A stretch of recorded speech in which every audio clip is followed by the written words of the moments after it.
Es que hay que, no, parece una mamá de gallo. No está, yo sé, pero que no estaba preparado para tu plaqueta. Es que si no, después, cuando yo lo quiera sincronizar, no lo voy a lograr. Fue impactante, de verdad. No. Excelente tu claqueta, no, está buenísimo. Ok, voy otra vez. Sí, por favor. Ok, 1, 2. Hola, bienvenidos a la serie Encuentros. Hoy tenemos un invitado muy especial porque, bueno, está desde niño acá, se graduó en esta casa y su proceso inicial de formación fue en Rondalera. Además, en estos momentos es graduado de la Universidad Central de Venezuela, psicólogo y forma parte del equipo de Secodap. Así que bienvenido, Abel Saraiva. Gracias, César, para mí es un gustazo estar aquí contigo. ¿Te parece si nos hablas de tu infancia en casa, aquí en Rondalera? ¿Cómo fue? Bueno, tengo entendido que tú eras como un poco intranquilo, ¿no? Bueno, yo empecé en Rondalera desde segundo grado hasta que me gradué. Mi papá es ingeniero civil y mi mamá es maestra, que trabajó acá en el colegio, y durante mi infancia, creo que en los primeros años, como un poco el recuerdo con mucho cariño, un ambiente chévere, pero al mismo tiempo, como que en mi ingreso a la escuela, mi primera escuela fue un colegio de monjas donde el tema de las normas, del estilo, era como muy chocante para mí. En eso mi mamá empieza a trabajar acá porque hizo sus pasantías de la universidad aquí. Mecha fue la tutora también de luego de los fundadores de donde yo trabajo actualmente. Entonces, bueno, siempre ha habido como... Rondalera ha estado impregnado en mi vida en distintos espacios. Y entonces, totalmente conectado. Totalmente. Y en eso me traen a estudiar acá.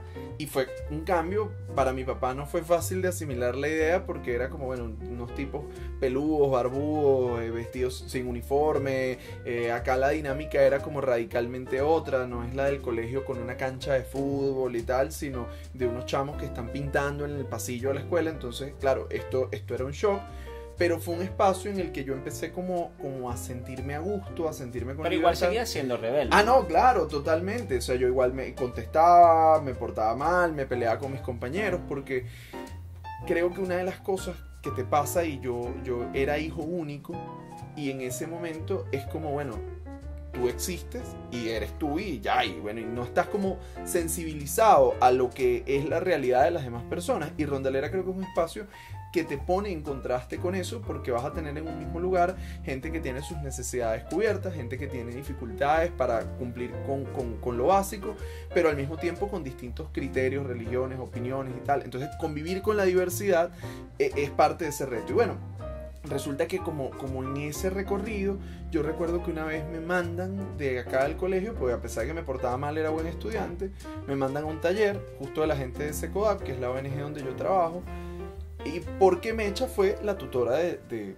la tesis de los fundadores. Y resulta que, bueno, yo voy y ahí como que hice una conexión, y esa experiencia abrió como mi entendimiento a que existían otras realidades distintas a las mías, de la experiencia del sufrimiento de las personas, de las injusticias, y a partir de allí empieza para mí como un proceso de mirarme en medio de todo esto, y yo creo que Rondalera venía siendo como el germinador para que eso pudiera pasar. Una vez que eso sucede, yo empiezo de hecho a cambiar, y yo creo que 180 grados de mi manera de aproximarme a la gente, a los problemas, inclusive a mis mismos compañeros, porque creo que por más que Rondalera sea un espacio amplio, siempre hay dinámicas dentro de los grupos que te hacen como preferir a una gente que otra, y de repente yo dije, ya va, ¿qué pasa? Y empecé a mirar todo distinto. Recuerdo que eso vino sucediendo en un lugar como entre segundo y tercer año, y justo coincide con uno de mis recuerdos de este espacio en el que estamos, de la biblioteca. Yo me acuerdo que en paralelo que todo... En la biblioteca, pero no era acá, era abajo, era en el piso, pero eran abajo. Estos muebles. Entonces, por eso digo, era abajo, y yo me acuerdo que mi mamá llegaba en la mañana y me dejaba muy temprano. Ella entraba a trabajar a las 7, aquí empezábamos a las 8, ella me dejaba como a las 6:30. Y yo llegaba a dormir en el sofá de la biblioteca y siempre agarraba el libro, el que cayera, y me ponía a leer. Y en eso me acuerdo que me cayó en mis manos un libro de Freud que me robé de la biblioteca, que aún está en mi casa, donde, es más, me voy a comprometer públicamente acá de que ¿Vas a devolver el libro? No, ese no, Okay. No voy a devolverlo, pero voy a regalarle a la biblioteca de la escuela unas obras completas de Freud. Es decir, para ver si atrapan otra gente. A mí me cayó ese libro de Freud y yo sentí en ese momento lo recuerdo como muy vivido, que yo quería dedicarme al tema de la psicología y así fue hasta Bueno, es muy ahorita. interesante porque recordando un poco la etapa de Abel en bachillerato, a él también le gustaba pintar. Dibujaba muy bien, hacía unos intentos fabulosos. Yo quería traerte uno de los dibujos que me regalaste, se me olvidó. En algún momento te lo daré. Le gustaba mucho dibujar y también le gustaba escribir. ¿Cómo viviste esa búsqueda? Porque aquí en Rondalera la gente pintaba, cantaba, Claro. etcétera, y tú también.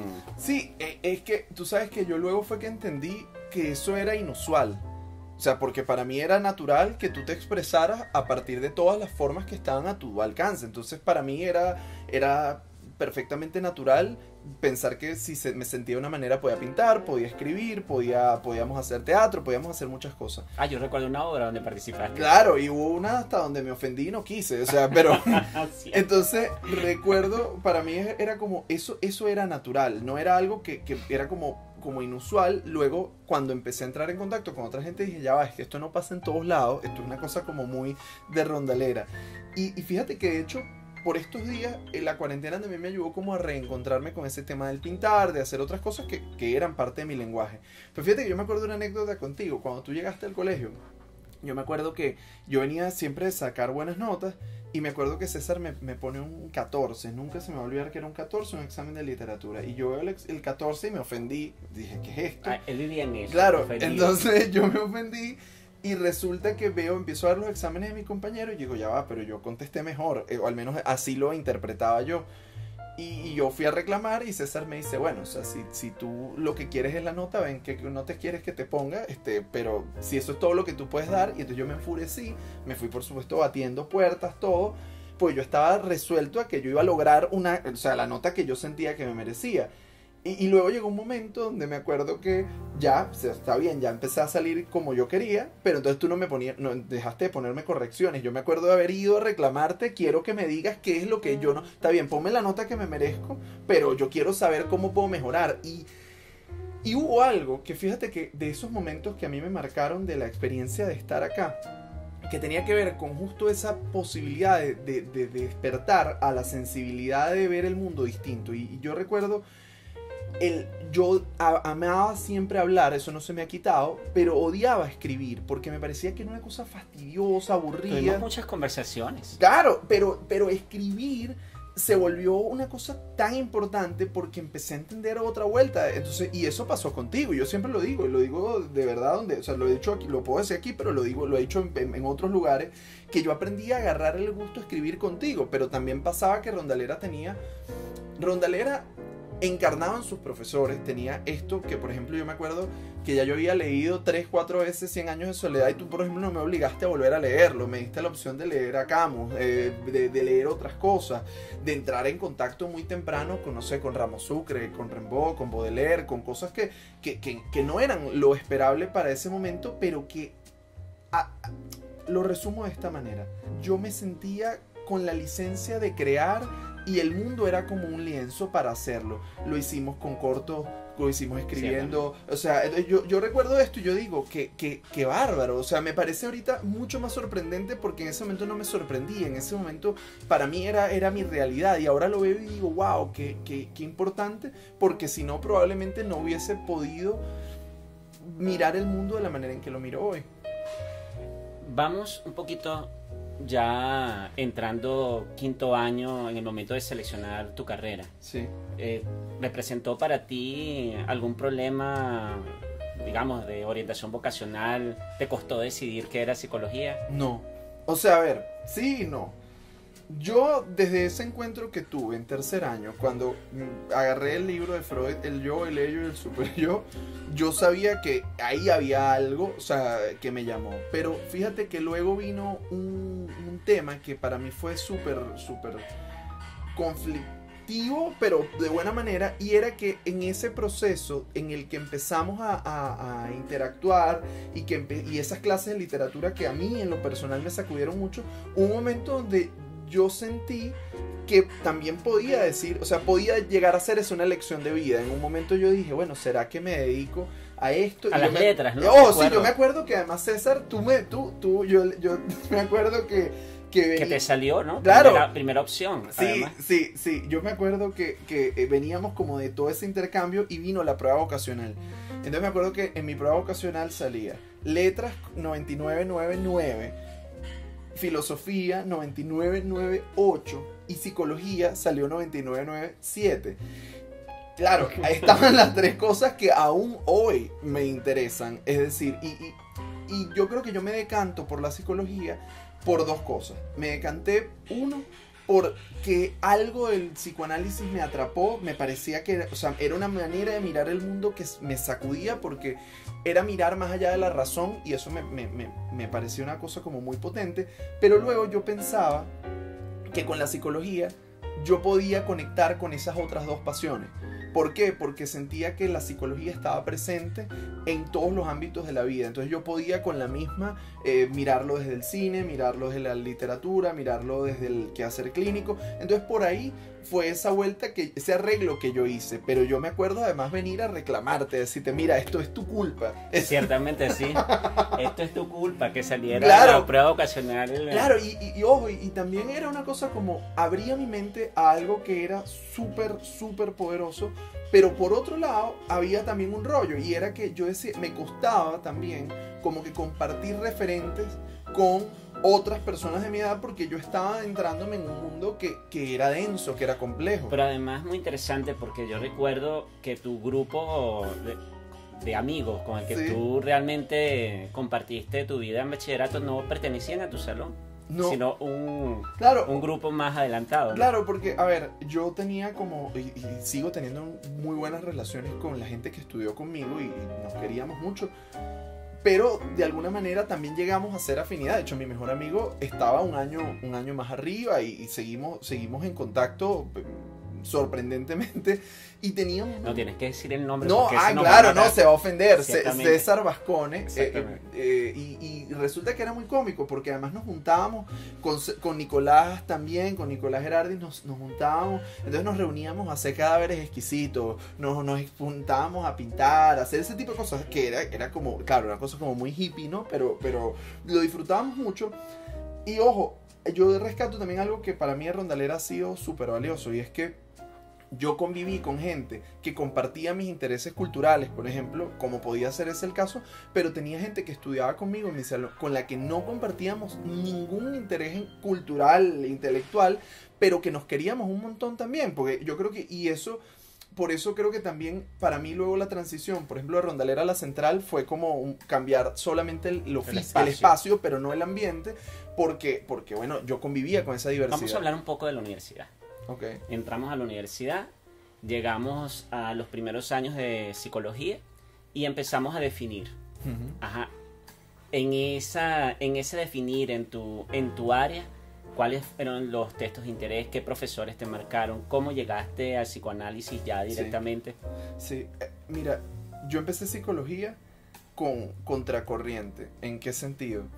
Que a mí siempre me interesó el psicoanálisis desde ese momento que recuerdo aquí en la biblioteca y la Escuela de Psicología de la Universidad Central. Para poder llegar a ver algo relacionado al psicoanálisis hay que esperar al 7º semestre de la carrera. Entonces yo iba lidiando con la esperanza de que llegaría al 7º semestre y en ese momento vería lo que yo quería. Entonces, ¿yo qué iba haciendo? Iba estudiando, iba familiarizándome con todo lo que estaba, pero en paralelo seguía estudiando psicoanálisis porque era como mi manera de conectarme con lo que a mí me interesaba de la carrera. O sea, yo no tenía esa fantasía o no tenía el fetiche de la psicología como una ciencia. Me valía madre si era una ciencia o no era una ciencia. Para mí tenía que ver con algo más. Y yo puedo recordar como 3 profesores que me marcaron profundamente. Uno fue un profesor que se llama Tomás Palacios, que me acuerdo que él comenzó su clase, él nos daba teoría social y su clase inaugural empezó diciendo el descubrimiento intelectual más importante del siglo XX fue el del psicoanálisis por Freud. Y cuando yo lo escuché, yo dije, este tipo es de los míos. Luego descubriría, tiempo después, leyendo una revista, que además él participó de un proceso de formación de la rama que finalmente yo me decanté, ¿no? Pero eso en ese momento no lo sabía. ese profesor, como una manera de reinterpretar nuestra historia, la historia como venezolanos, la historia como un proceso mucho más complejo de lo que uno podía leer cuando pues, yo me imaginaba, por ejemplo, los próceres de la independencia como la Liga de los Superamigos, ¿no? Entonces, pero después empecé a ver como muchos otros procesos que me parecieron muy interesantes y eso lo aprendí con él. Luego descubrí un profesor que le tengo muchísimo, muchísimo cariño, que se llama Antonio Piñatielo y que además fue mi tutor de tesis, que le escuché hablar por primera vez de un tipo que se llamaba Lacan. Entonces, coño, Lacan. Y entonces, bueno, yo empecé a escucharlo y empecé a asistir a todas las clases que él daba, las electivas, clases fuera de la universidad, todo, porque me interesaba escucharlo. Y luego entonces entré ya a la opción de clínica dinámica, que es la que está orientada en psicoanálisis. Y puedo recordar un tercer profesor que para mí fue brutal también, que se llama José Félix Salazar, porque yo en paralelo hice clínica dinámica y unas materias de psicología social, y este profesor era como una sacudida mental permanente a todo el tema del conocimiento, la ciencia, no sé qué, y que bueno, y que creo que también produjo como un efecto bien, bien significativo en mi carrera. Ahora, yo siempre tuve claro que era el psicoanálisis lo que quería. Lo que no sabía era que luego era el de Lacan, que fue en el que terminé formándome. Y sí tenía claro que quería trabajar con niños porque yo nunca me desvinculé de Secodap. Yo fui a aquel taller que te digo, tenía 12 años y todavía hoy sigo en Secodap. La diferencia es que en ese momento era como niño y hoy estoy como coordinador del servicio de psicología. Entonces, así ha sido. Muy bien. Paseamos por la universidad, llegamos entonces a Secodap. Sí. Cuéntanos de esta experiencia en Secodap actualmente. ¿Cómo vives todo este proceso con estos niños que están allí, que buscan ayuda? Okay. Y como referente del país, pues, ¿qué está pasando con los niños en Venezuela? Bueno, yo llegué, eso como te digo, nunca me desvinculé de Secodap, pero en paralelo yo estuve trabajando en el Hospital Domingo Luciani, tuve un paso también por Fundana, por otro colegio, no sé qué, estuve como en eso, pero luego en 2017 vuelvo a Secodap full time, ¿no? O sea, dedicado como de lleno a esa experiencia, y estando allí coincide con que viene un ciclo de protestas, las protestas justo del año 2017. Yo estando en Secodap, mi labor era como muy de formación, de investigación, pero nos dábamos cuenta de que la gente llegaba cada vez más con historias de sufrimiento, de angustia, de no saber qué hacer con sus hijos, no sé qué, y claro, siendo yo psicólogo y estando allí, nos planteamos, ¿y qué pasa si hacemos un servicio de atención psicológica? Bueno, el servicio de atención psicológica, que se llama Crecer Sin Violencia, comienza conmigo solo. Ese año estábamos pensando que podíamos hacer unas 250 consultas al año, pero hoy en 2020 yo creo que vamos a pasar de las 3.000 al cierre. ¿Tienes un equipo? Claro, no es un equipo, pero empecé yo solo, atendiendo un montón de casos, y luego entonces se dio la oportunidad de recibir pasantes de la Universidad Central. Esos pasantes se formaron y hemos ido formando un equipo que ha crecido también, pero que nos ha permitido cambiar de una atención que estaba muy focalizada a un contexto de emergencia, a una atención mucho más amplia en un contexto de una emergencia del país mucho más dramática, que nos permitió pasar de solo ver en Caracas a poder llegar a 18 estados del país. Hoy en día pudiéramos estar llegando sobre las 3.000 consultas anuales, llegando sobre también unas 3.000 personas impactadas producto de esa atención, y que creo yo en este momento que es una respuesta justamente ante el sufrimiento de los niños y de las familias. Hablemos un poco del momento histórico que vivimos. Bueno, ahí nos centramos unos segundos, porque como colegio pues estamos de forma virtual, vienen a tutorías. Hoy tenemos unos chicos invitados, por cierto, para que compartan contigo dentro de un rato, pero está muy limitado. Sí. Y los chamos están en casa. Y al parecer, por los feedback que he tenido con algunas familias, les ha chocado mucho, porque están desde marzo en un tema de confinamiento. Los espacios de diversión, aire libre, están cerrados, por lo menos hasta hoy, ¿no? Han estado cerrados. Y bueno, los padres han tenido que lidiar con todo eso. En los niños adolescentes creo que es un tema bastante fuerte. ¿Qué opinan ustedes? ¿Qué están haciendo ustedes? Mira, yo creo que hay que decir dos cosas, ¿no? Esto es una opinión, por supuesto, de Abel, que va al trabajo que hacemos, ¿no? Digo que no, por supuesto, no es la posición del colegio sobre el tema, sino mi posición. Venezuela venía de una emergencia humanitaria compleja. ¿Por qué digo una emergencia humanitaria compleja? Porque bueno, el Estado no tiene la capacidad en este momento de atender las necesidades de la población de la manera en que se presentan y requiere apoyo.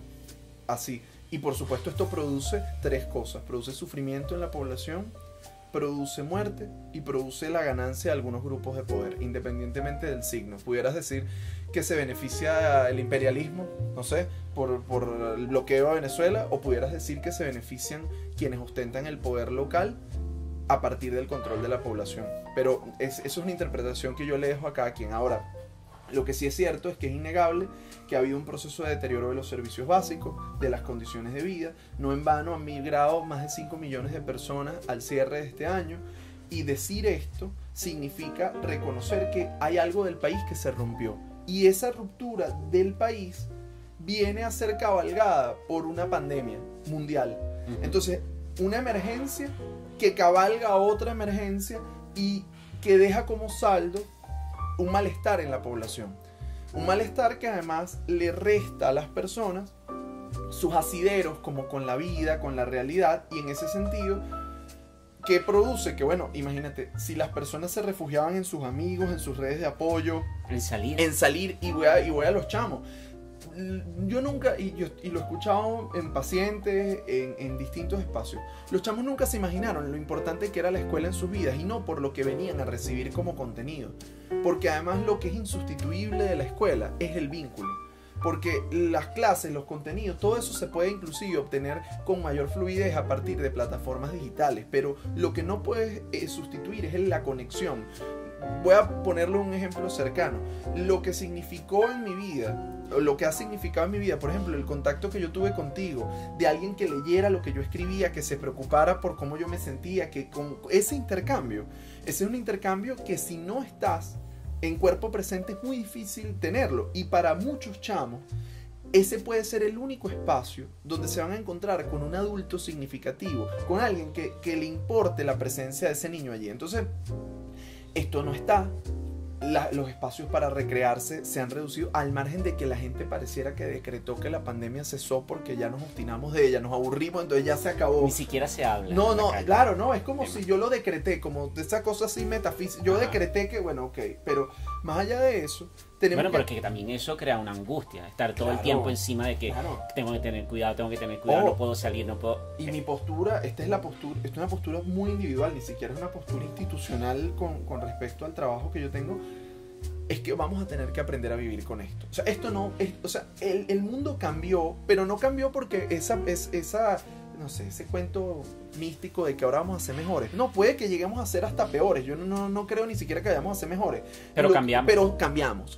Cambió nuestra manera de relacionarnos con los espacios públicos, con el otro, con los encuentros. Entonces, todo este cambio, creo que a quien más golpea, entre otras cosas, es a los chamos. Fíjate, en el servicio que yo llevo, pasamos de que el principal motivo de consulta eran los conflictos familiares, situaciones de violencia. Que la violencia no ha desaparecido, sigue allí. Pero el primer motivo hoy son las alteraciones del estado de ánimo, es decir, ansiedad y depresión, por ponerle un paraguas muy grande. Y de esos chamos, el 20% presenta algún tipo de riesgo suicida. Y hay que hablar sobre esto. El suicidio hoy es un problema que está afectando, y de manera especial, a los adolescentes en Venezuela. Entonces, ¿qué ocurre? Que sobre eso nadie dice nada, sobre eso no se habla, y lo que está sucediendo es cada vez un sufrimiento más difícil de llevar. Ok, pero eso es una evaluación bien dura. Sí. Pero, ¿qué dices tú? O sea, ¿qué aporte crees tú puedas darnos hoy para mejorar eso?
cosa.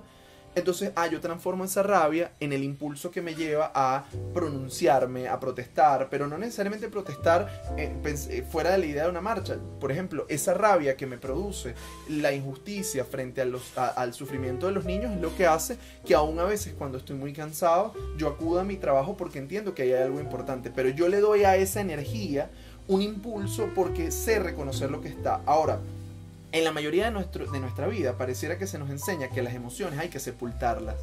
Sí, por ejemplo, y yo tengo la bendición de que en casa y en el colegio yo aprendí que era válido contactar con eso. O sea, por ejemplo, se nos dice como hombres, los hombres no lloran. No, ¿qué te pasa?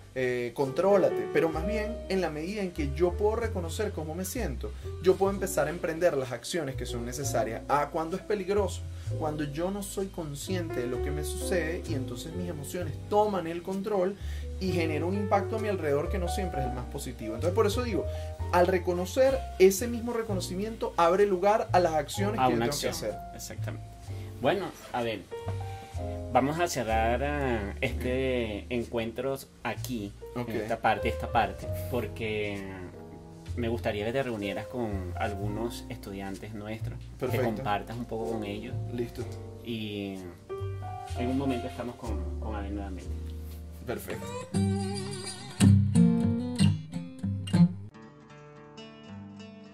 Estamos aquí, tal como habíamos dicho con César en el segmento anterior. Y bueno, mi nombre es Abel Saraiva.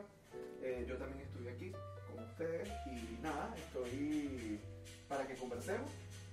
Sus preguntas, comentarios. Ustedes estuvieron escuchando la entrevista, así que pudiéramos conversar. Yo quisiera empezar haciéndole una pregunta a usted. Mi nombre es Alessandro Terraciano. Ok. Y yo tengo la duda, ¿usted como psicólogo asiste a uno? Porque, a ver, nadie puede dar lo que no tiene. Y si yo no he trabajado en mis propios problemas y en mis propias realidades, difícilmente puedo acompañar a otro a hacerlo.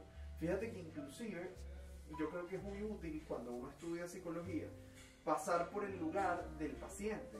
Porque si no, ¿cómo entiendes la forma en que se siente la persona que está allí si tú no has estado en ese lugar?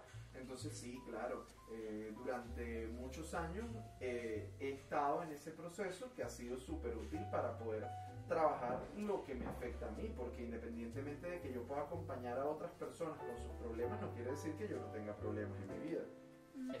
Ahora yo tengo una pregunta. Tengo entendido que trabajas en una parte de Secodab que es la atención hacia las personas. Sí. ¿No ha habido un caso en específico en el que tú te hayas sentido impactado? Como que hayas dicho, wow, esta persona de verdad la está pasando mal. Todos los días. Todos los días, porque cada vez escucho historias más duras. En mi trabajo me encuentro con personas que están pasándola realmente mal, porque han perdido su familia por la violencia, porque han fallecido producto del COVID, porque no tienen cómo pagar ni siquiera lo más básico para sostenerse, o porque han sido víctimas de abuso sexual o de otras formas de violencia. Yo creo que todas las personas en un momento dado pueden pasar por allí, y por supuesto que hay veces que uno se conmueve y dice, wow, no me imaginé que podía llegar a este punto. Pero lo que a mí me gusta pensar es que las personas, aún en las situaciones más difíciles, pueden salir adelante. Pero para poder salir adelante, cuando nos toca pasar por momentos muy duros, necesitamos a veces de alguien que nos escuche, que nos acompañe. Y lo voy a poner de esta manera. Es como si un carro se accidenta, a lo mejor en ese momento no logra prender. Pero de pronto toca llevarlo con una grúa para poder atender todo eso que está sucediendo. Bueno, a veces a los psicólogos nos toca un poco ese lugar de ayudar a la otra persona a salir de un momento difícil, pero salir con sus propios medios, porque al final yo no puedo resolver los problemas que le pasan a otro, pero sí puedo ayudar a que esa persona los resuelva. Entonces va un poco por ahí. Gracias. Bueno, yo soy María Lora, estoy en quinto año. Y yo tengo una pregunta para ti. Sí. ¿Qué es lo más reconfortante de ser psicólogo? Eso que tú dices, wow, por eso escogí esta carrera. Sí. Sabes que hay un momento, no siempre pasa, en que las personas llegan a la consulta la mayoría de las veces sufriendo, porque hay algo que les duele, que les molesta o que les afecta. Pero hay un momento en el que la persona se da cuenta que tiene la capacidad de afrontar lo que le pasa y que se da cuenta que lo que le pasa también tiene que ver consigo mismo. Y cuando eso ocurre, la persona da un vuelco y empieza su vida a agarrar como otra dirección. Es como cuando nos damos cuenta de que más allá de lo que me haya pasado, que pueda ser muy terrible, yo no estoy como una víctima pasiva del mundo, sino que yo tengo la capacidad de enfrentar eso. Cuando las personas se dan cuenta de ese poder que tienen, para mí es maravilloso porque significa que esta persona va a poder salir adelante. Y eso a mí me llena de mucha satisfacción porque la idea no es que las personas se hagan dependientes del trato conmigo, sino que las personas se den cuenta de que tienen cómo salir adelante. Y cuando esto pasa, yo digo, valió la pena todo el tiempo que nos tardó llegar, porque muchas veces la gente llega y cree que superar los momentos difíciles es algo que pasa de manera mágica o rápida, y por el contrario, muchas veces nos tardamos años en darnos cuenta de eso que estaba en nosotros desde siempre. Yo tengo una pregunta, soy Sique. ¿Crees que los colegios deberían de interesarse igualmente como en las notas de sus alumnos como en su salud mental?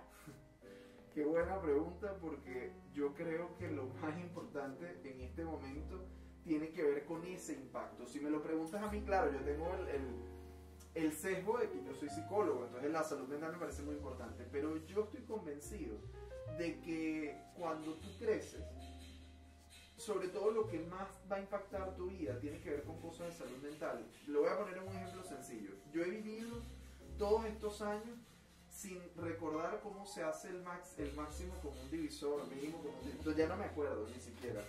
De verdad, ojo, no tengo rollo, creo que es una cosa que hay que pasar por ahí, pero mi vida ha seguido adelante sin que yo recuerde eso. Pero si mi salud mental estuviera afectada, eso interferiría de otra manera. Entonces, ¿qué pienso yo?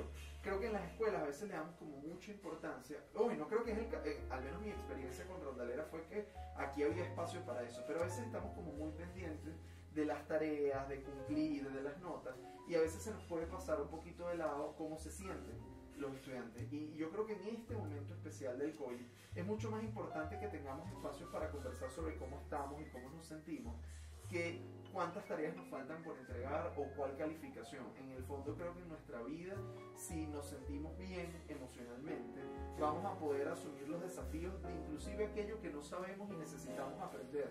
Pero cuando nuestra salud mental se ve amenazada, no importa cuánto yo pueda saber hacer una operación intelectual, al final me voy a ver impedido de poder realizarla. Entonces yo creo que la salud mental debería ser tan importante como los contenidos dentro del contexto de una escuela. Buenos días, Abel. Yo, André García, quinto año, para preguntarle cómo es su relación con Secodep y bueno, qué representa para usted en general y cuánto tiempo lleva, claro. Bueno, yo tengo ayer, al día que se está haciendo esta grabación, Secodep está cumpliendo 36 años. Y yo de los 36 años que tiene Secodep tengo 18 allí. Este año yo cumplo 30 y yo tengo desde los 12 años. Entonces para mí Secodep ha sido una parte súper importante de mi vida, porque tuvo que ver con lo que decidí estudiar, tiene que ver con el país en el que creo. Porque cuando nos enfrentamos, y lo conversamos ahorita, hay cosas como muy duras que uno puede escuchar o ver, pero para mí ese es un espacio donde se construye el país en el que yo creo.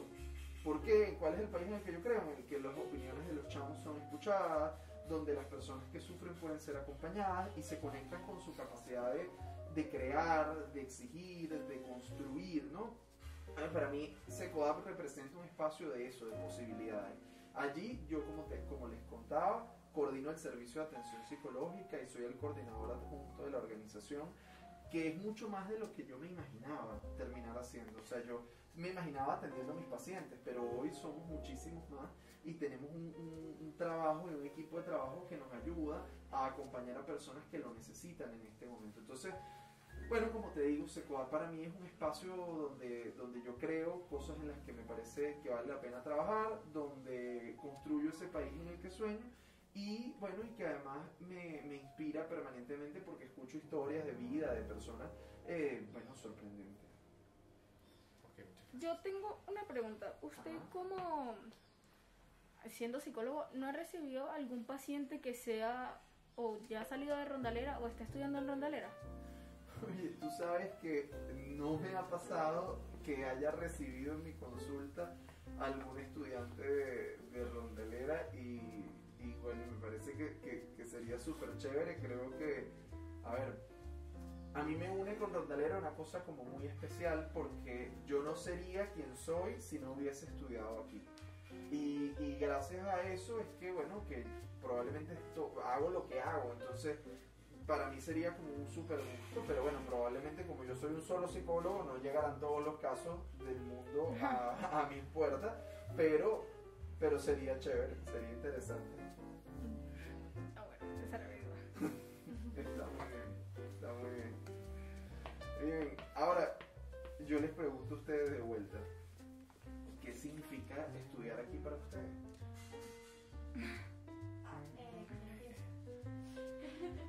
¿Somos así? Bueno, no, estudiar aquí, pues no sé, es una oportunidad que me ha dado la vida, por así decirlo, porque tú un colegio libre, ¿entiendes? Te permite muchas cosas, pero también tiene sus límites, Sí. y eso me parece muy bueno, en verdad. Pero en verdad me siento bien de estudiar acá, sobre todo porque a mí Rondalera me agarró como una casa, como una familia, ¿entiendes? Para mí esta es mi otra familia, mi familia por allá, otra, y aquí Rondalera Sí. es mi otra casa, pues. En verdad adoro este sitio. Sí, Sí. Me dolió cuando dijeron cuarentena y no venir más, pues, porque es un lugar donde yo me divierto, aprendo y, bueno, paso la mayoría de mi tiempo. Sí, te entiendo. Y tú sabes que yo creo que una de las cosas lindas que pasa acá es que uno acá en Rondalera aprende, al menos así lo viví yo, a apreciar a las personas por lo que son y no por lo que tienen o de dónde vienen. Y eso es, uno aquí lo aprende como una cosa normal y debería ser una cosa normal, pero no funciona así en todos los espacios de la vida. Entonces, estar en un lugar donde importa quién eres y cómo eres, más que las demás cosas, yo creo que es algo súper valioso y que a mí me impactó muchísimo. Y ahora lo veo hacia atrás y digo, wow, qué bárbaro que en este lugar eso sea posible. Bueno, yo, para mí, yo que estoy aquí desde primer grado, yo únicamente estuve en preescolar en un colegio en la Argelia Laya, que está por allá, por el Clínica Caracas. Y ahí tengo poquísimos recuerdos. Yo toda mi vida he sido rondalera, toda mi vida he estado aquí. Además, tú vienes tú vienes de generaciones de gente de Toda mi Rondalera. familia, todos mis primos y hermanas mayores estudiaron aquí también. Y tengo ya más allá de ese, por decirlo así, sello de familia que estudiaron aquí. O sea, yo todo mi ambiente es parte, porque tanto mi familia como aquí, todos siempre tienen esa mentalidad que se inculca mucho aquí en este colegio. Y yo estoy muy convencido de que yo no sería quien soy ahora, así, sin haberme graduado. Estoy en quinto año, llevo 11 años estudiando aquí. Yo no sería quien soy ahora. Una persona, bueno, como me considero yo, no sé cómo me verá la demás persona, una persona extrovertida, amigable. Yo no sería quien soy si no fuera por todos estos años de experiencia, amigos, regaños, porque también era lo que me la pasaba en la oficina de César. Estoy convencido de que esto, y más allá teniendo amigos que estudian en colegios públicos, son un sistema más... Estoy convencido de que yo no fuera quien soy si no estudiara aquí. Sí. Para mí estudiar en Rondalera fue un sueño hecho realidad, porque mi prima se graduó hace 5 años, ella saliendo de quinto, yo entrando al primer año. Y desde que ella entró a este colegio, desde que nos empezó a compartir todo este espíritu rondaleriano a la casa, fue como yo quiero estudiar ahí, yo quiero estudiar ahí, yo quiero estudiar ahí. Y en primer año tuve la oportunidad y es algo que nunca me voy a arrepentir porque, como dice Gustavo, la esencia de rondalera es algo que se queda en ti para toda la vida y es algo te forma como persona, más allá de lo profesional, más allá de todo eso, te forma como una persona ejemplar. Y siento que eso es algo súper importante. Entonces creo que por eso Rondalera es tan importante y tan buena escuela a pesar de todo. Tú sabes que eso que tú dices, creo que resume como parte de la magia de Rondalera, y es que en Rondalera aprendes más de cómo ser persona que quizá de los contenidos, y no porque no hayan contenidos para darse, sino que el privilegio es de aprender a ser persona, porque eso, o sea, los contenidos, y ahorita más la pandemia creo que lo ha mostrado, tú puedes resolver a distancia. No sé, Google tiene respuesta a un montón de cosas, pero no tiene respuesta de cómo ser buena gente. Y eso lo aprendes relacionándote con otra gente que está ahí, que te escucha, que aprende a mirar las diferencias. Y bueno, yo creo que este es un espacio que da para eso. Bueno, Rondalera para mí desde siempre ha sido un lugar muy acogedor, porque vine anteriormente de colegios donde el régimen era muy estricto. Venía justamente de un colegio de monjas, con salones de 45 niños, en donde para que escucharan a uno era muy difícil. Entonces hacernos escuchar los 45 era bastante. Y llegué aquí a un colegio donde, bueno, me dieron familia y yo amigos de toda la vida. Estoy aquí en segundo grado y siempre me han dado espacio para expresarme, para trabajar mi creatividad. Me ha abierto muchas puertas. Si no fuera por esto, probablemente ahorita no bailara o no conociera a mucha gente que conozco. Y bueno, es más que todo familiar. Siempre ha sido familia. Ajá. En mi caso, bueno, yo desde pequeño pensaba en el ideal que me enseñaban mis padres, el que te enseña normalmente, que es el rígido, el vas, vuelves, vas, vuelves. Y bueno, a uno de ellos dos se logró meterme aquí de momento y bueno, me tardé en acostumbrarme, esperaba otra cosa. Después me di cuenta que sí es otra cosa directamente, no es que mis esperanzas eran falsas, es que bueno, esperaba algo de otro lugar. Y bueno, me gustó bastante el resultado. En general es muchísimo más interesante lo que se hace aquí y lo que pasa aquí que bueno, lo que pasa en la mayoría de los otros lugares, sean públicos o privados. Como tal, lo que pasa aquí no sucede en otra parte. No, en ningún otro lugar en cuarto año te obliga a tu coordinador a la fuerza con un trinche a hacer un evento. Eso de coordinador a la fuerza suena a César Velázquez, pero todo, fíjate. Yo no lo nombré, no. Pero no fíjate Lo que dijiste lindo, tú. porque como las cosas se hacen tradición, porque cuando César llegó, que yo estaba en tercer año, esa tradición comenzó en ese momento, y lo que podía parecer que era una cosa que era una locura de un momento, se volvió una tradición que todos estos años después ustedes todavía siguen manteniendo y que te deja una experiencia de vida. Y tú sabes que a lo mejor yo no sé, pienso que una de las cosas que yo más atesoro es que uno no sabe lo que significa. O sea, ahorita ustedes tienen una idea que me parece fantástica de lo que significa hoy Rondalera en sus vidas, pero a ustedes les va a pasar 10 años, 20 años después, que van a mirar hacia atrás y todavía se van a sorprender de la cantidad de cosas que dejaron huella en ustedes del colegio y que no lo podían saber. Yo todavía recuerdo el nombre de la obra de teatro, por ejemplo, que por una molestia que tuve decidí no hacer. Recuerdo los títulos de los libros que nos mandaron a leer, recuerdo los lugares que conocimos en los trabajos de campo, entre otras cosas. Es decir, y a veces digo, creo que recuerdo más detalles de mi paso por Rondalera que de la universidad. Y la universidad no pasó hace tanto por mi vida. Y creo que, bueno, que tiene que ver con eso, con cosas que tocan tus sentimientos, tu historia, tu vida. Y a partir de ahí, bueno, uno no es el mismo.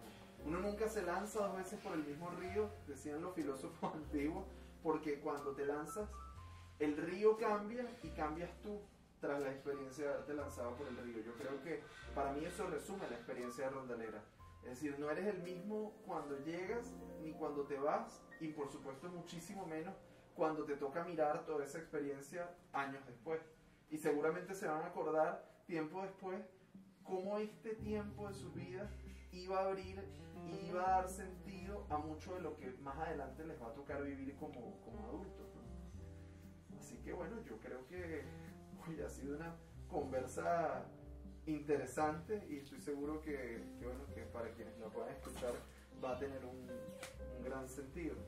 Bueno, y este fue esta edición en Encuentros con Abel Saraiva. Muchas gracias. Gracias.